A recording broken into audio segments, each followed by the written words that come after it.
6 more cabins are broken into. In Mammoth Lakes, California, He came right to our window. one bear turns everything upside down. The bear comes up, breaks in windows, breaks in doors. Only the man they call the Bear Whisperer knows just how far this bear will go. That just gave me shivers up my spine, that she could be alive and wreak havoc like she did a year ago. Are you all right, ma'am? It's like a crazed animal at this point. What it did to our community, what it did to me, it was all just shattering. And in the town that loves its bears, It's all right, good girl. no one thought it would come to this. There she is. Got a good shot at it, right?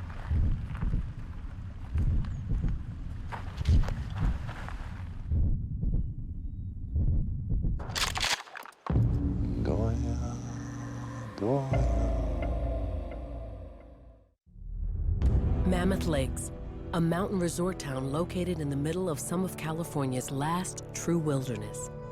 We happen to live in God's country. We're a day's walk from Yosemite. It's just paradise up here, and so the people know it, and the bears know it too.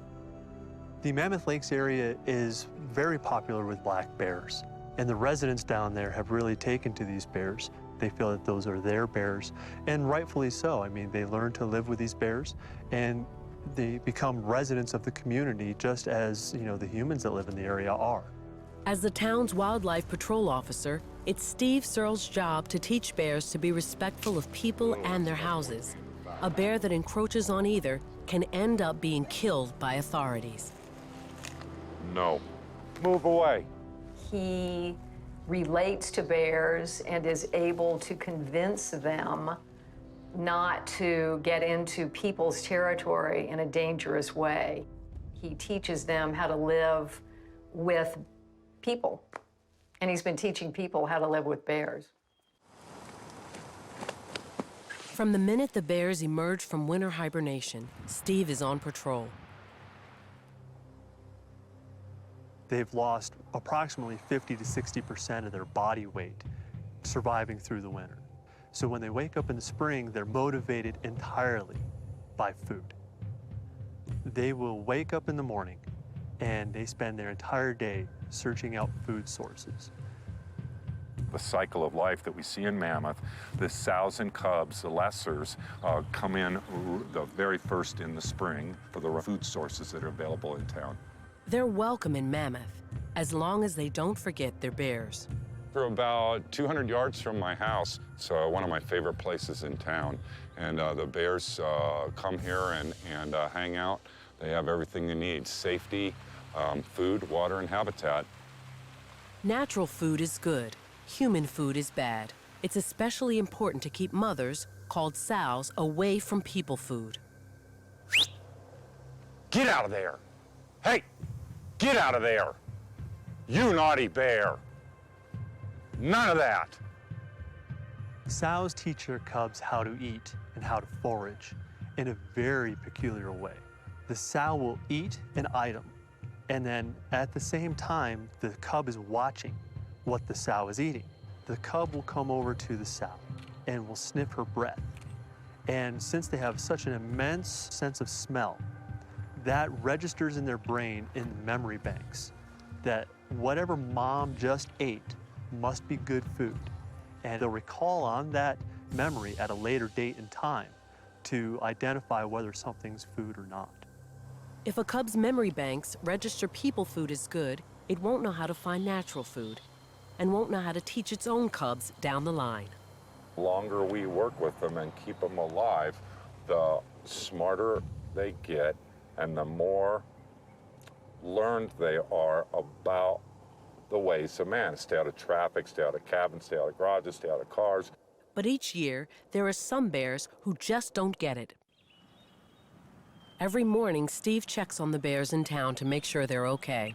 Today, he is one step behind a young sow and her cub. Hello. Hi, good girl. Knowing the topography and geography of the area and where the roads lie, I could see that the bears were going to cross Lake Mary Road, and so I went up there and waited for them so that they could maybe cross a little bit safer. Cars do get going pretty fast right there.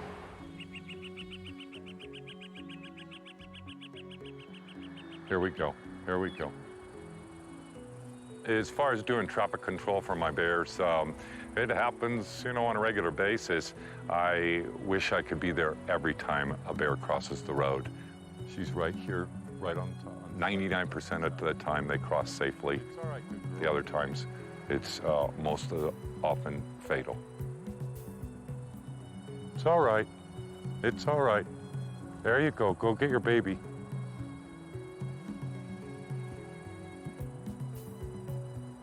There you go. There you go. Pick her up. Let's go. Come on.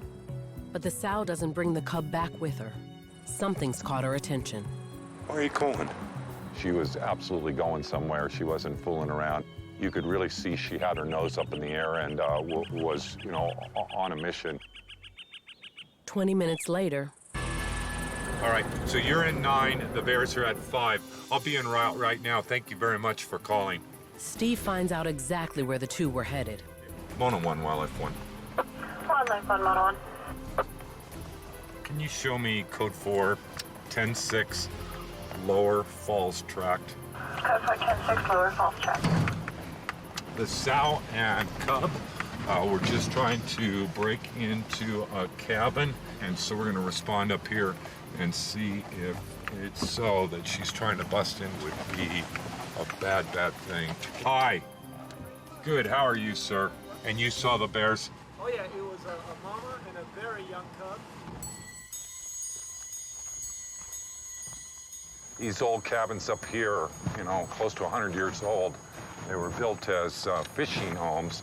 They're all single pane windows. They're easy to break into. It's kind of a target-rich environment. Hello? Did I see by the sow's body posturing and her nose in the air that she was on her way to commit a misdemeanor? Did I know she was going to break up a door jamb today? No, I'm not that good. For now, there's not much Steve can do. The bears have left the area. I need to catch them red-handed, and anything 5 minutes or longer after the act, I'll just pass on it. The bear won't have a clue what's going on, and I don't roll that way. Steve will work with the bear for any number of reasons. Get out of there! He uses non-lethal techniques to keep them away from crowds, You bad bear! to move them out of dangerous areas, and to let them know where they can and cannot search for food. Get out of there! You bad bear! I have dozens of tools at my disposal, everything from doing nothing and observing through pepper spray, pyrotechnics, flashbang devices, audio devices, things that smell, things that whistle, impact devices, rubber bullets. Every situation's different, and my job is to do the very best thing I can for the people and the bears. Wildlife 1, 4425. Copy that, thank you. Less than 24 hours after the sow and cub's attempted break-in, there's another bear report. This time, the bear got in. I have no tolerance for busting up homes. It really pisses me off when bears do this. Did you folks just get here? We just got here. I saw glass. I looked at the window, it was broken. I'm like, that's odd. I thought we were robbed. The kitchen is completely trashed. Food everywhere, the refrigerator open, banged up, soda cans, things I didn't even know what they were, ripped open, tons of bite marks. I can see the slobber from the bear, and so you can pretty much estimate, you know, just from my height, the height of the bear on this single pane window. It's a front paw print and a rear paw print. It's going to be an adult bear with this set right here. And if you look, the bear came in and out more than once. And unfortunately, I'm guessing that's a cub print right there. 97, A-frame like. A bear bringing her cub into this house. It's just terrible. The bear was in here more than once. Stealing is a bad thing. Mothers teach their bears, and teaching them how to break into homes will just lead to them getting killed. So you think they smelled and not saw? They smelled something? Their sense of smell is miles and miles, not just hundreds of yards. And they know whether there's pizza in the fridge or whatever. They're very, very strong power smell. Your nose is just to hold your glasses on. It doesn't even work in comparison to a bear. Wow. So should I be worried about the bacon in my car right now? The bacon's got to come out of the car right now. Yeah, Bear break-ins in Mammoth are rare. But last year, a bear named Blondie changed everything. Blondie was responsible for 51 different entries of homes in about a half a square mile. It was expensive homes, lower-end homes, cabins, never a tent, never a trash can. She knew to walk right to the refrigerator, open the refrigerator and the freezer, and help herself. Blondie caused so much property damage, she became headline news. Authorities had no choice. They issued a shoot-to-kill permit. I never, ever saw that bear for the entire rest of the year, and it was just an incredible thing that the bear just disappeared off the map, never seen again. Mono 1, Wallace 1, 97. Now it looks like another bear with a cub is picking up where Blondie left off. Same patterns, same locations. Woman's home alone. 10 for a copy. A half mile from the last break-in, the sow and cub are trying to get into another home. This time, the house is occupied.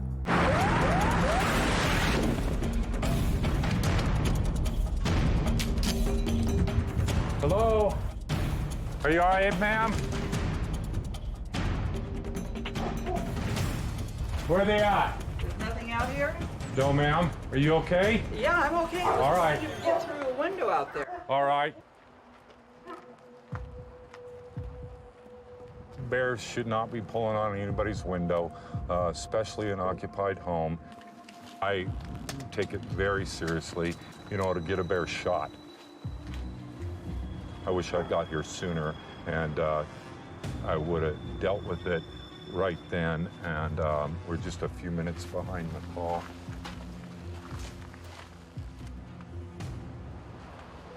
It was on the ground, and it was facing you, and it was biting on your window.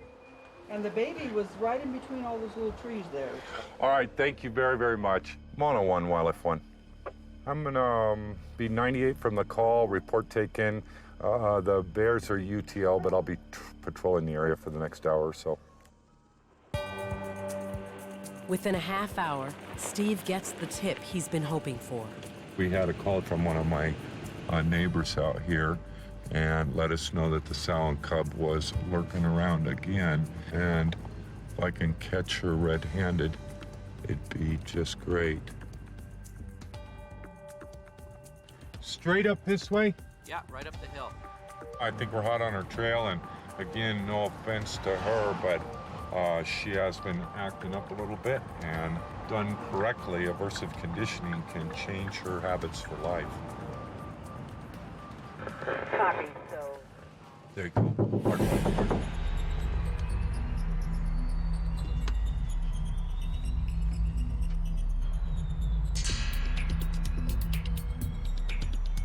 Steve stays a short distance away from the bears, hoping to catch them attempting another break-in. But then... neighborhood dogs frighten the bears. The sow runs one way, the cub heads up the nearest tree. With the sow and cub separated, Steve shifts his efforts from punishing the bear to reuniting her with her cub. We got 3 dogs on the bear right now. We got a baby cub right here at 10 feet. She can't leave the cub here.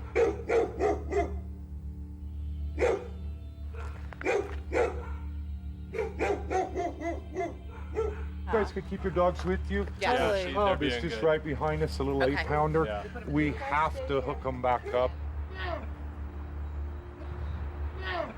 She can hear you. She's on her way.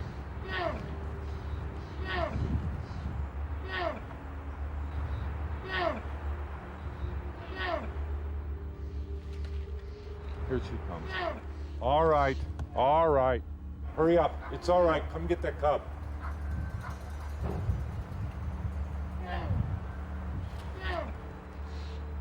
Go ahead. Calm her down.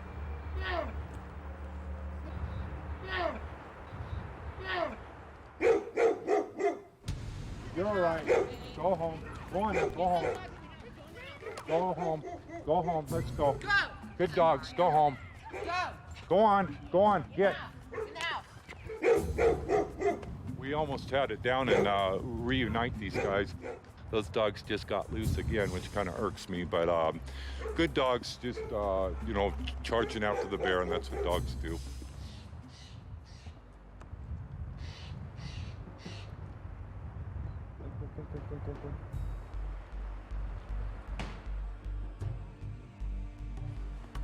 Finally, after 40 minutes,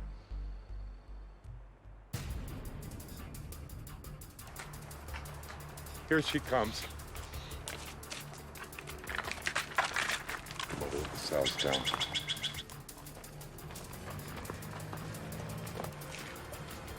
Here's the baby coming down. There you go. Come on.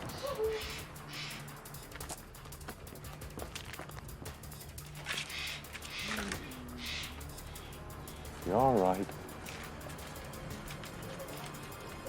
You're okay. You're all right.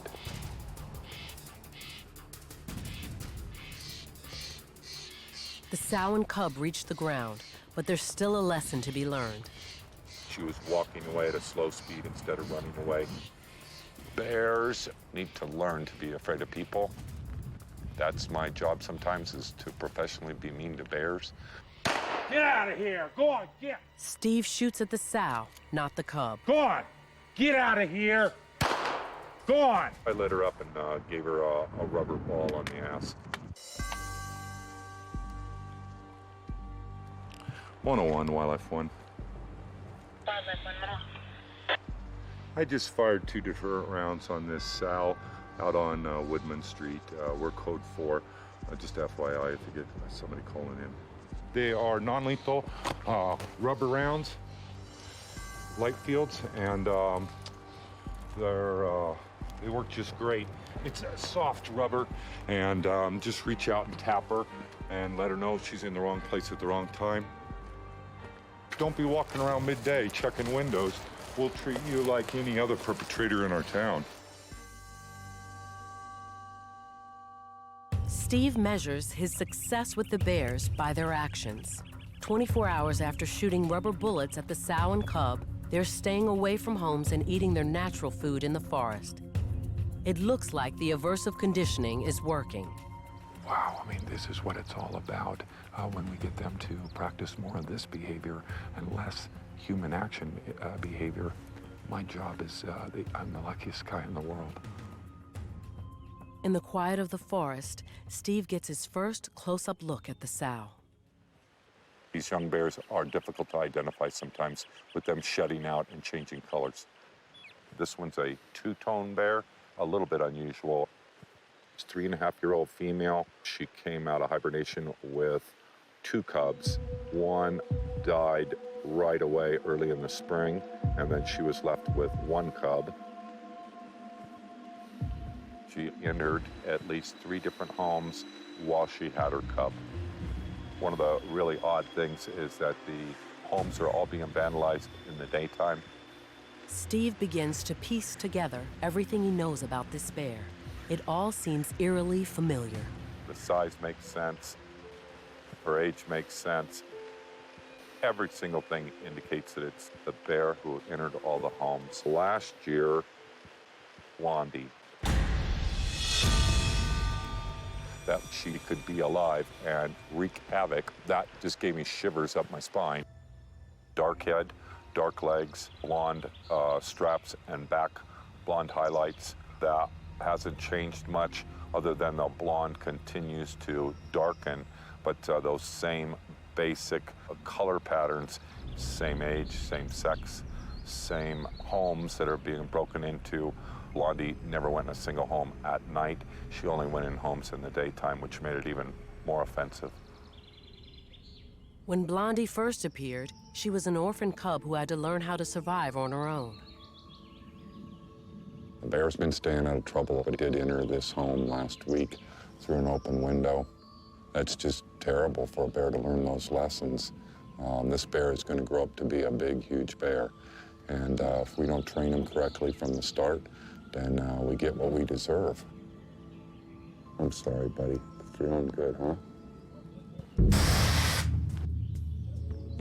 The bear just got in the habit of going into houses that were open, all soft entries, open sliding glass doors, open windows, and it would go straight to the fridge, right past the trash can, and help itself to ice cream or fine cheeses.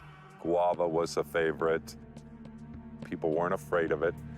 They didn't report what she was doing, and they would just shoo her out of the house. Go on, you cute bear, and keep the cookies. And so it went unchecked and unreported dozens of times. What are you doing here? Hey, what are you doing here? You bad bear.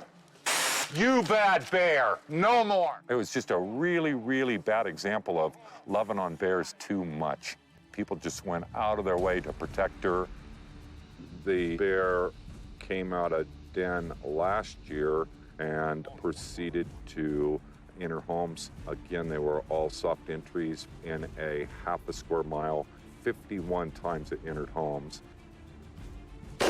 Go on, get out of here. I just could not put a stop to it. Rubber bullets, flashbang, pyrotechnics, the food reward, and the people doting over that bear outweighed me being mean to the bear. The bears left the area. But there was another issue hampering Steve's efforts to teach Blondie. Mammoth Lakes borders federal forest land. Steve's area of responsibility is within the 4 square miles of our town, where Steve can use all of his techniques and efforts to dissuade bears and try and change their behavior patterns. When Blondie raided homes outside Steve's jurisdiction, he was powerless to stop the behavior. Really, it was quite evident that Blondie was going to push the envelope until somebody had to shoot her. A shoot-to-kill permit was issued for Blondie, but then, as if the bear could sense it, Blondie disappeared, and the shoot-to-kill permit expired. I spent hundreds and hundreds of hours trying to locate her or her carcass, and was unsuccessful. It was really odd, but the bear never showed up again. Until now. And though she's broken into 3 cabins, Steve doesn't punish her. For the moment, she's not breaking any of the rules. We reward our bears by silence and privacy for doing the right thing. It looks like she wants to suckle and feed her cub. And so we're just about to back out of here and we'll leave her alone. But she's being a good bear and it's great to see.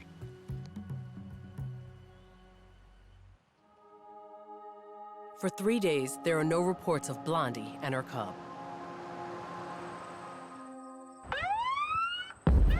Marty, and copy Wildlife 1. I was on patrol and the car in front of me came to an abrupt stop, so I stopped to see what the problem was. You could tell he was rattled. I walked up to the car. He wouldn't even roll the window down at first. Then he cracked it and told me that a car coming the opposite way up towards Lake Mary had just missed the mom bear and hit a cub right in front of him. No.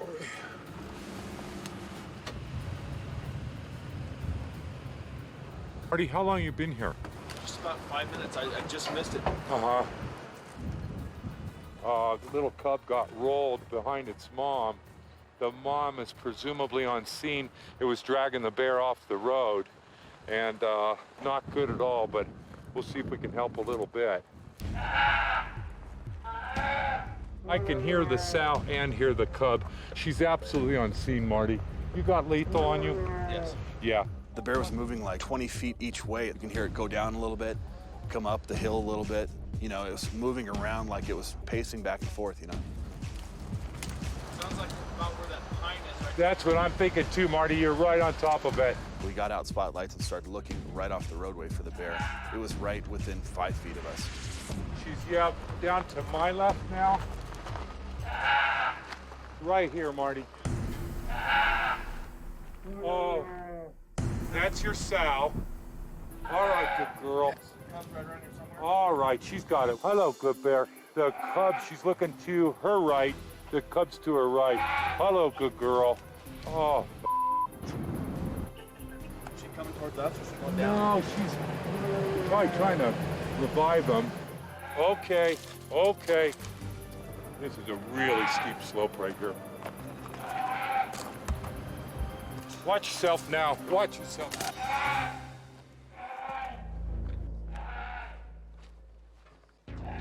Okay. Me.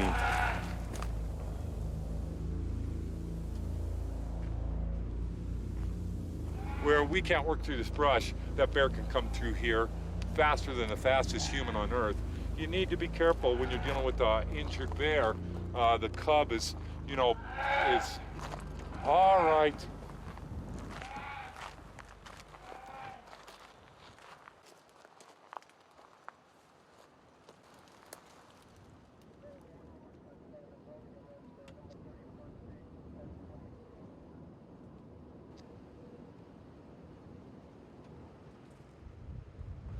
Uh-oh. Oh. Oh. I don't hear the cub. I'm guessing it's 11:44. Oh. Oh, boy. Son of a bitch. The cub died while we were there, and we could hear its vocalization stop.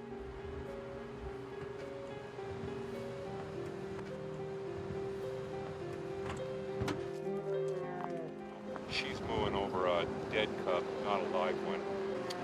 Shoot. I hear ya. I hear ya. The mom was just mourning and haven't heard her sound like that before. I can't say what she's thinking. I could only hear her wailing in grief. Oh, girl. Oh, I wish I could help that thing more. You have a really, really anxious sow that's just lost her young, and for the safety of everyone involved, we're going to lay back off this scene. How friggin' sad. Thanks, Steve.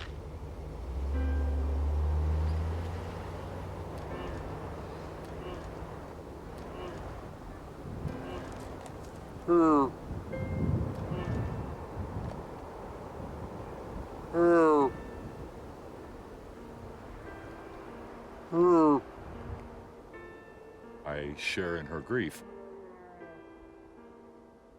I've seen it go on for, you know,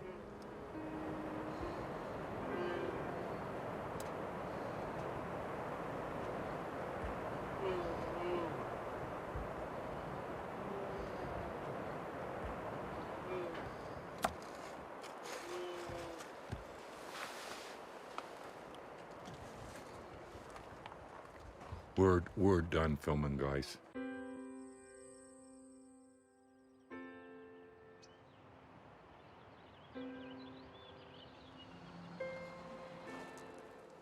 I didn't sleep at all, and the thoughts that went through my mind and the images, I replayed it a few times last night.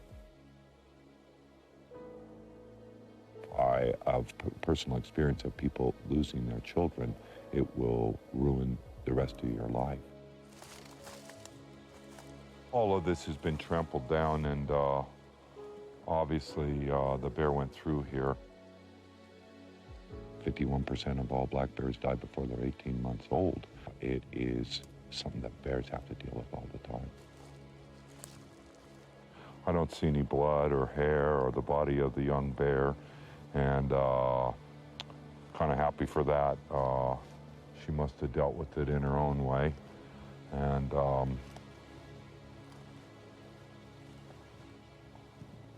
we won't have to do any body recovery today. I see some of the most beautiful things, you know, that anyone could ever imagine. And I also see some of the most horrendous, and it can happen an hour apart. You know, I'm the luckiest guy in the world, and some days suck. Blondie disappears. Steve is now monitoring the big bears who have come into town and taken over the prime feeding areas. Like the bear who's made a local golf course his home. Steve calls him Half-Bib. We call him that because of the big blaze on his chest. It looks like a bib. He comes out about this time every evening and enjoys the cool grass. Have a poop and a pee and a little bit of food and water. He's a no harm, no foul bear. He's never caused any problems in Mammoth. I can't document a single 911 call that we were on with that bear. You can set your clock by his habits, and his habits are all good habits. And we'll give him all the room he needs. In the summer, he does try to hold space in some of the most prime habitat, and in this case, he can hold his own in the golf course and makes a good living there on the grass, the flowers, the wasps, the insects, the larvae. It's just a really rich place for food.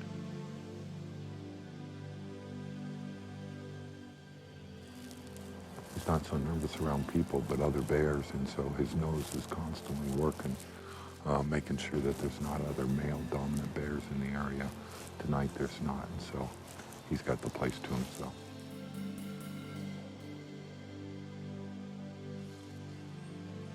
Big guy. Big guy. He isn't habituated, but does he know the ways of man, the traffic patterns, what time the bars close? He sure does. And he's a great example of the bears that we want to keep alive in Mammoth. But not all bears play by the rules of Mammoth Lakes. There's a bear in a cabin up at Twin Lakes, cabin number 4. Here's the entry spot, and the bear went in and out a couple of times, and then just before you got here, headed up the back trail. Just kind of ripped the side off, and looks like it hopped on the bed and went in. Bear was in here for a while. Can you see the blonde colored hair? Could you describe him for me? It's not a big, super mature looking bear to me, but it's not a little guy either. She has some pictures here, Steve. You could scroll through. Oh, no. This is Blondie. 4415, 4411. 3 weeks after Blondie's cub was killed by a car, the bear is out of control, He came right to our window. raiding multiple houses daily. I looked up, and there it was by that big tree, just looking at the cabin. I said, at there you, he huh? is. And we know that bear. It's that young bear that's the baby was killed. After her cub was killed, she had more free time and started a new rash of burglaries. A cub in tow is a restraint. She doesn't have that restraint anymore. Blondie's now able to travel faster and farther. She moves outside of town back to land controlled by the federal government, the same area where she caused so much damage a year before. Steve is powerless to do anything. It's beyond his jurisdiction. I was ordered to stand down in those areas with any type of tool that I might use on a bear. Copy that. We'll be documenting. I guess. A letter was served to the city council, the police department, and to myself, stating that I was not welcome to work with bears, lethal or non-lethal, anywhere in those tracts of cabins. But Steve isn't prohibited from being there, and he wants to monitor the situation. Look at every one of these has got bear prints all over them from the same bear trying to push it in. This is the 5th one on the block I know of. Not cool. 6 more cabins are broken into. The owner of the lodge at Twin Lakes, he's had 8 or 9 entries with dogs in the house, with people in the house. This is happening, every day now. The scene is so typical, cupboards opened, refrigerator opened, all the good sweet food gone. I think we're up to 17 or 18 cabins now up in the Lakes Basin in probably 3/4 of a square mile. They get pretty aggressive and pretty confident once they succeed. was not easy to shoo it away. And usually I can shoo them. And now I just feel we're all in jeopardy. We love the bears, and we hate to see anything bad happen to them, but my view is you do everything you can, and if there's nothing else you can do, and sometimes you have to get rid of it. What it did to our community, what it did to me, what it did to the reputation of the town, it was all just shattering. People were just horrified both ways. The people that wanted the bear killed, the people that didn't want the bear killed, the people that are in the middle of the road, the politicians. It was just absolutely insane. Bear comes up, pulls off the shutters, breaks in windows, breaks in doors, throws things everywhere. Don't be discouraged from picking up the phone. Yeah, but your police cannot do anything No. to get rid of the bear. If the bear breaks into that cabin and I'm in there and I shoot that bear, what happens? Do I have that right to actually use a firearm in my home? It's probably too late to save her now, and something needs to be worked out because we're here leaving our cabins up there vulnerable to that bear still. We have done everything that we know, and still right now we have a road bear. Could the bear bowl somebody over, escaping from a residence? That part was very, very possible. As hard as it is, I needed to admit defeat with that bear.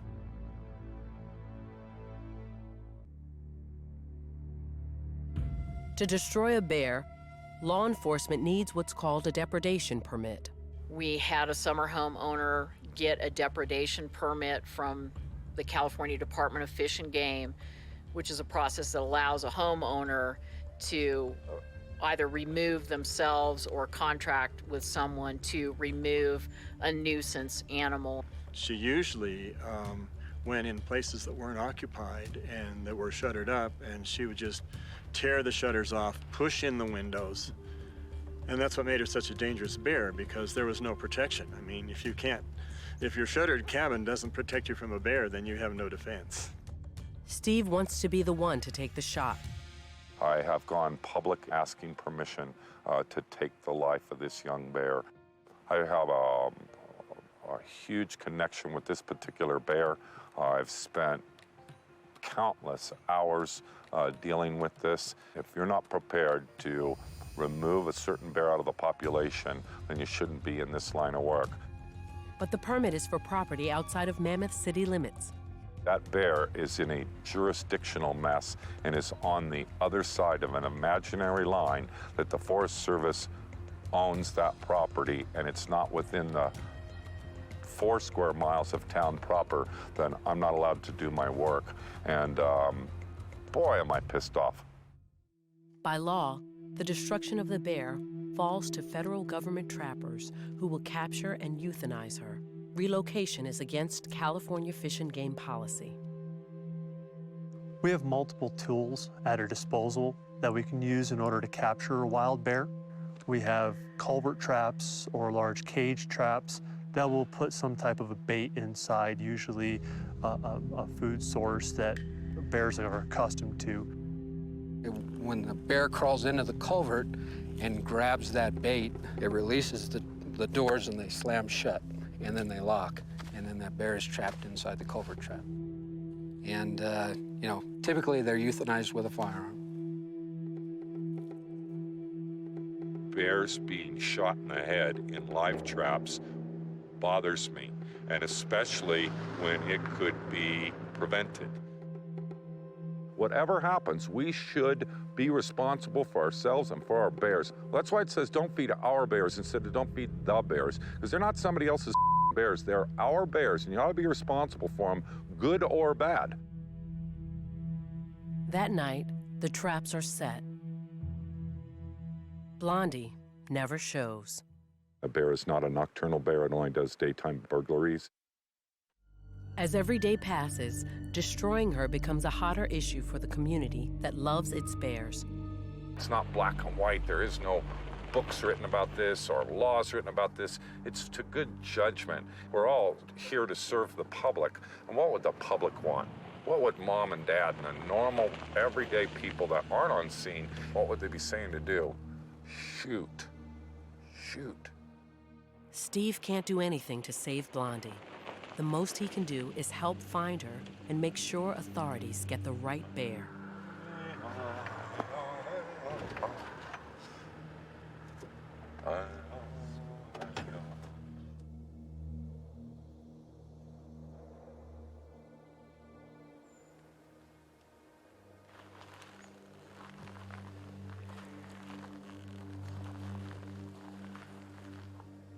When I pulled in there, I could see that one of the cabins that was broken into last week, that the windows had been repaired. All the shutters had been torn off, the screens had torn off, the window was covered with her prints. David 1, Wildlife 1. Wildlife 1, 4410. Yeah, it's breaking into another cabin now.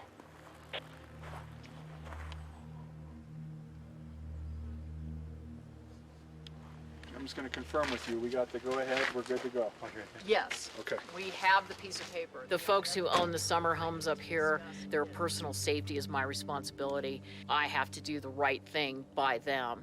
And that meant that this bear needed to be killed.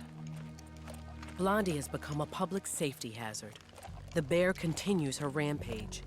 But it's daytime, and the feds aren't present. Now it falls to the Mammoth Lakes Police Department to destroy her. I just need to know where he is. Steve.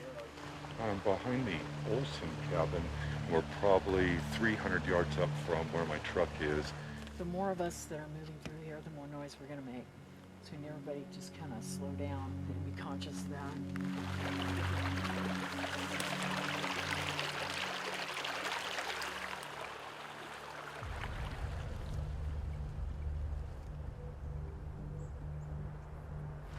There she is. There she is.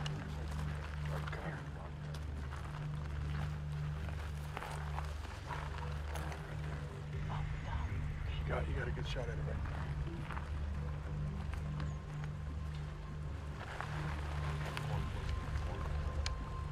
My thoughts were to make it clean, to make it safe,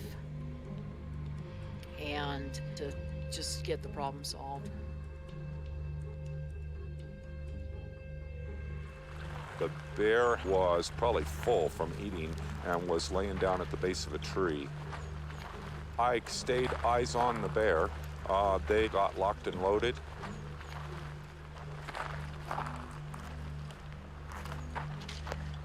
We're okay. Take your time. Take your time, Karen. Yeah, I'm sorry.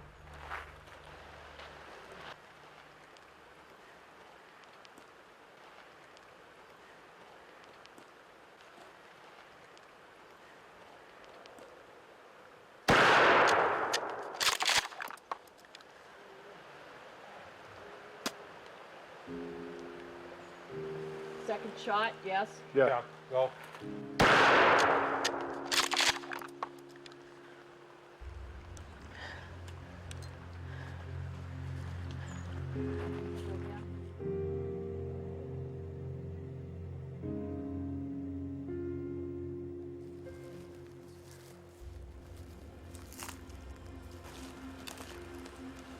Yeah, everybody stand down. Okay, I There we need to go. talk to you. Sure.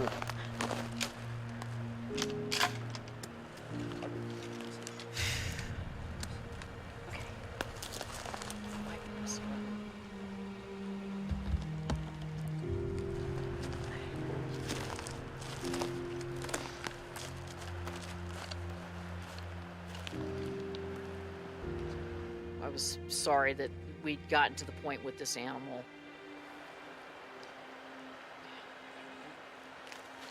It's just, we have such a unique environment up here. We certainly, as human beings, have a responsibility in that we allowed the animals to get to the point where they started to look for human food instead of their own. I got a vested interest in it. My cabin's been broken into 3 times in the last 3 weeks. Okay? I understand Did that, you get him? sir. Yeah. Yes, sir, and she's actually a she. And yes, sir, Is that we the did. way? That's the one. We're really happy that the authorities came here and took care of this guy. It's too bad, but it's tough. You know, they can be smart about those. Yeah. Or it might have taken her a day to go in, but, you know.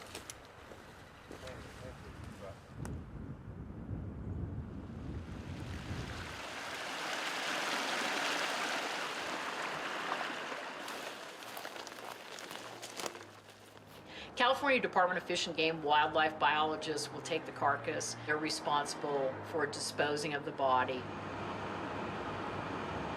For the time being, I've taken possession of the bear. Maybe collect our thoughts before we turn the bear over to be put in the landfill.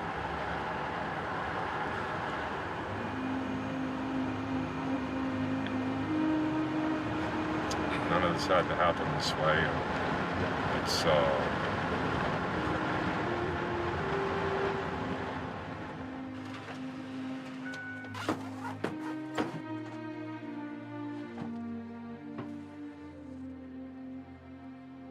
I'm not a religious man, but I think I'm a spiritual man, and the Native Americans taught me to follow their lead and make an offering to this guy, help this guy along a little bit best we can.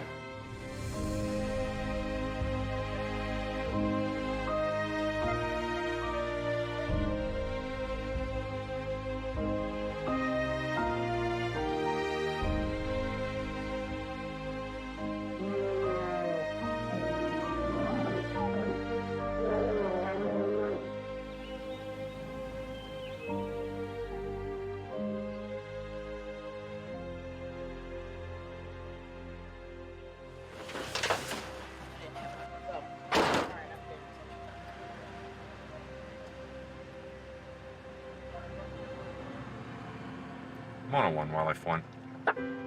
Wildlife 1. Can you show me 98 from the Lakes Basin? Sounds fine.